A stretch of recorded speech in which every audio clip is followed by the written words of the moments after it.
Indépendance, cha-cha, tozumiye. Oti kwanza, cha-cha, tubakidi. Au table ronde, cha-cha, baganye. Oni panda, cha-cha, tozumiye. Indépendance, cha-cha, tozumiye. Oti kwanza, cha-cha, tubakidi. Au table ronde, cha-cha, baganye. Oni panda, cha-cha, tozumiye. Asoreko na bako, bayokani motomoko, nakonaka na cartel, balingani na front commun, bolikando kazavuvu, elumumba na kalondi, boliatombe kamitatu, oesanja mutakanza. Indépendance, cha-cha, tozumiye. Oti kwanza, cha-cha, tubakidi. Au table ronde, cha-cha, baganye. Oni panda, cha-cha, tozumiye.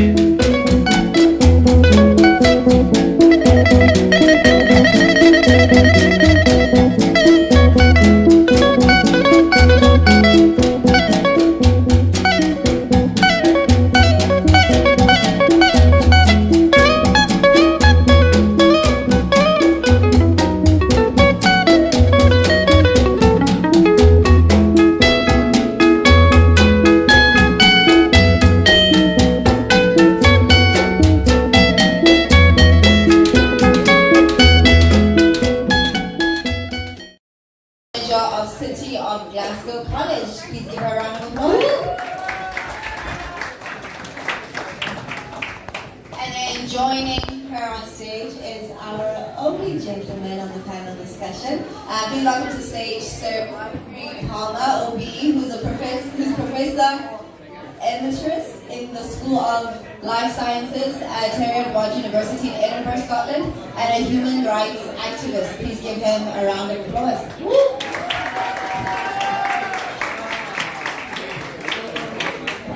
Also coming to the stage, we have a supermodel. Can we get a woo? So her name is Eunice Olumide. Am I saying that right? Yeah, Olumide.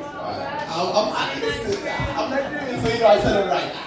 So Eunice is an MDE. She's born in Edinburgh. She's a British supermodel and has worked throughout the world, including the UK, the USA, Africa, Japan, France, Italy, and many, many more countries. So can we please welcome Eunice to the stage, please?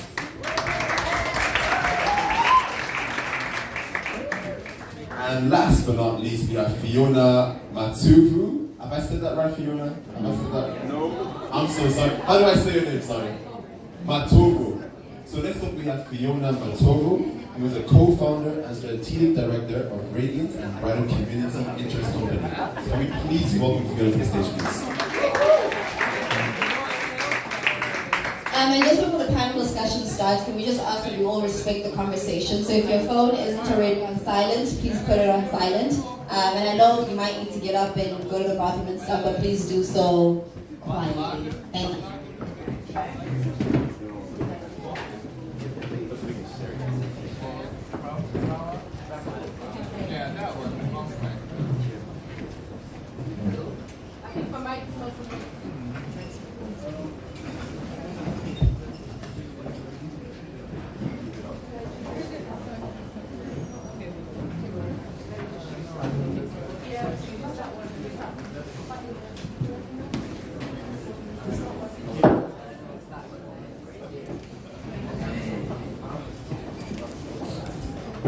Okay, yes, that's good. Good evening, everyone, again, and I'm so pleased to have you all in the stage today just to ask you some questions. Firstly, the questions are for myself, for my staff, as well as our volunteers and our women now groups as well. So before we get started, I wanted to just ask you to give you like 2 minutes quickly just to talk about yourself, to maybe highlight something that we haven't talked about, and then we'll let you go from Niara and then all the way to Pheona. Thanks. Hi, can everybody hear me? Hi. So my name is Niara Dar. I'm the Quality Diversity and Inclusion Manager at the City of Glasgow College, second largest college in the UK. I'm also the chair of a new organisation, which is the Scottish Minority Ethnic Women's Network. I've worked in equality and diversity for almost 30 years. I've experience in higher education, in the NHS, and in the voluntary sector. And I'm really here to bring perspective of intersectionality here today. Which I think we've kind of achieved, given that we've only got 1 woman on the panel. So I look forward to your questions.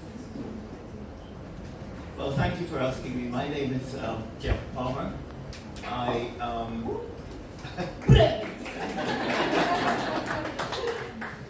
name is Geoff Palmer, and I was in London over the weekend speaking to a society called Reach Society. And when I sat on the table, there was a magazine. And when I opened up the magazine, this is in London, I found they had an article that I'd written about my mother. And there's a copy of it over there. And Yetunde has a copy, so you can have a look at it. But what I'm trying to say is that here is an article written by a black person in Scotland, whom, in fact, I do a lot of community work. I've been doing this in Scotland since 1964. And an article I wrote has been published in London. So I think there is something for us to do up here, is to use the talent we have in order to promote what the wonderful work we're doing in Scotland. In fact, the work Glasgow University has done on slavery is also in that magazine. It's also in a copy of my book, which I've given to the organisers, so if you buy a raffle ticket, you'll get a copy of my book, which I've signed, and when I'm dead, it'll be worth a fortune. So I want you to support your organisation by buying a raffle ticket. Thank you very much. Hello. Not really good at my own PR, gotta be honest with you. But yeah, I born and raised in Edinburgh, studied communications and mass media at GCU, did my masters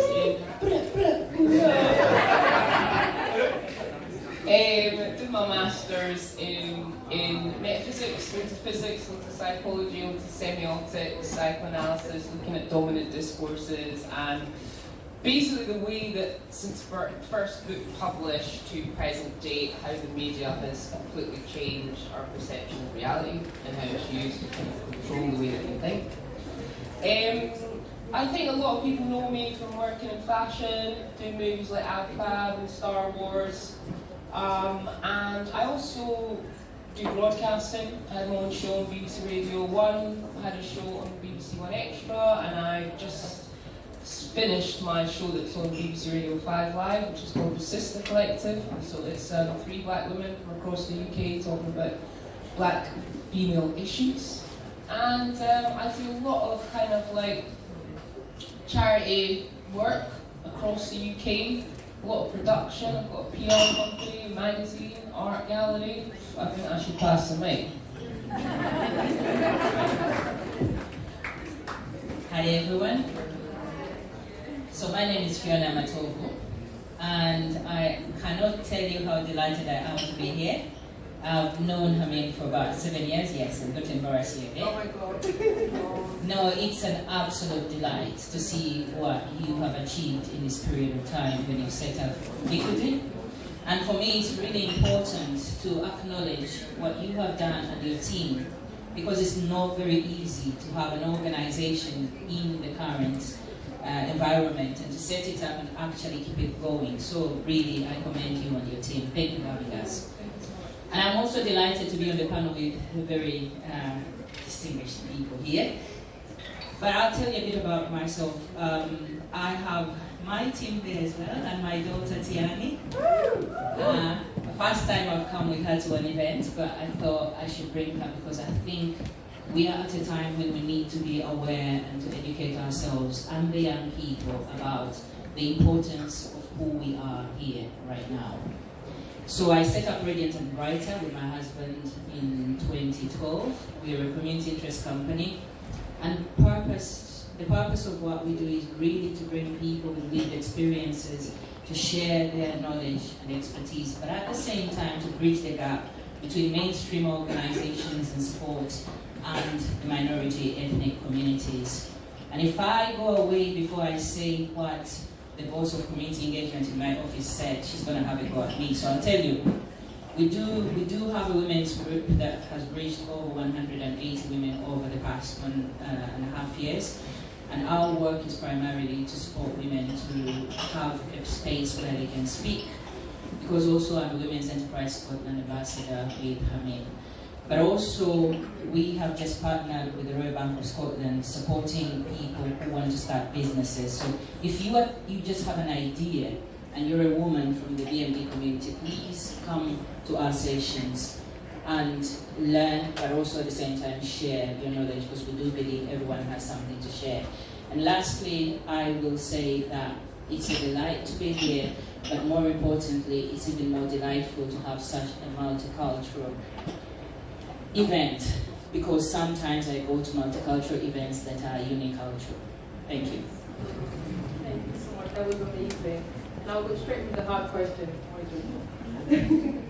So I would like any of you actually to respond to this question. Can you tell us about your experience as leaders in Scotland? Okay, my experience, that's varied. That's quite a wide question. My experience as a leader in Scotland has been, first of all, as a woman of colour. I found it very challenging. And I was at an event this morning, and somebody said something that completely resonated with me. And I didn't find it challenging because I lacked confidence, but because I lacked confidence in the systems.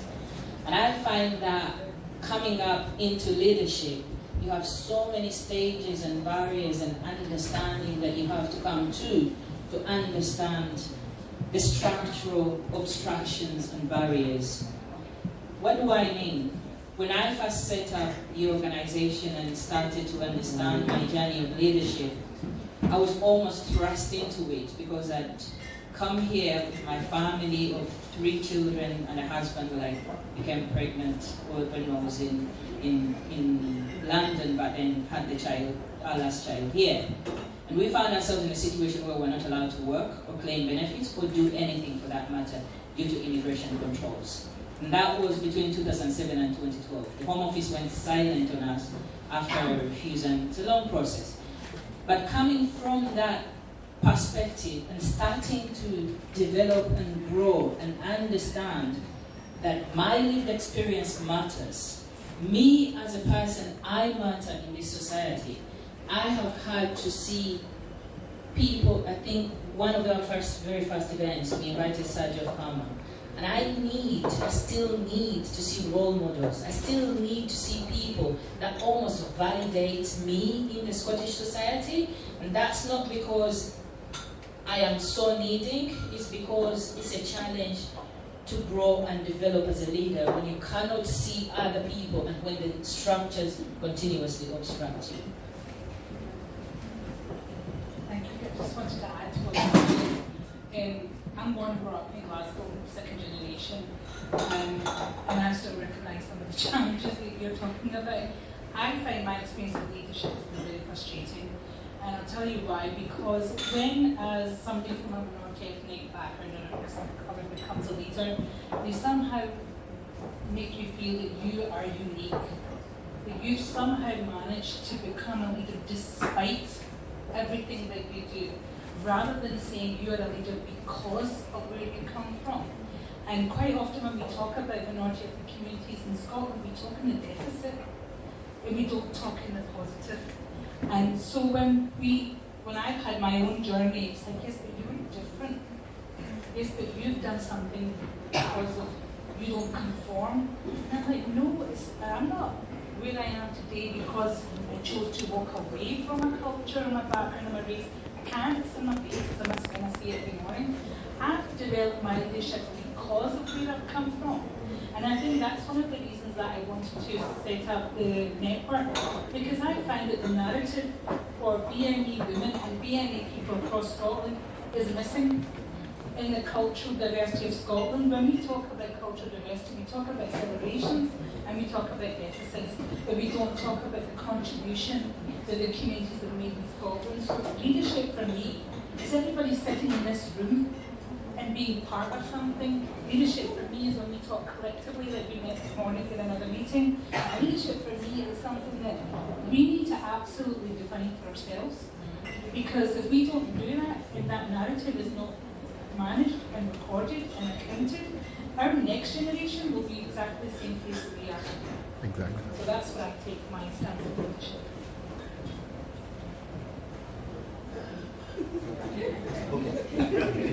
Okay, I'm being very straight up G, so I feel like you need to go there.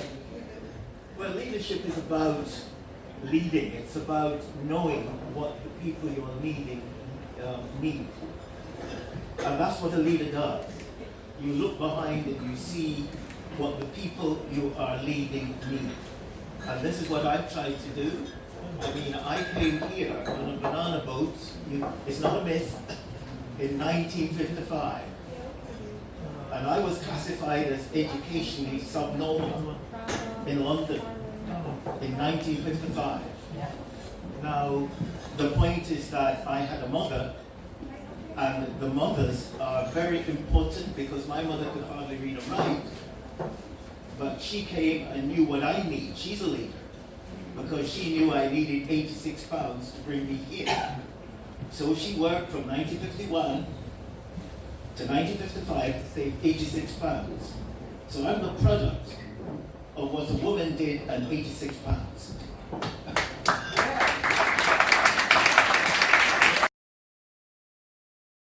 Indépendance, cha-cha,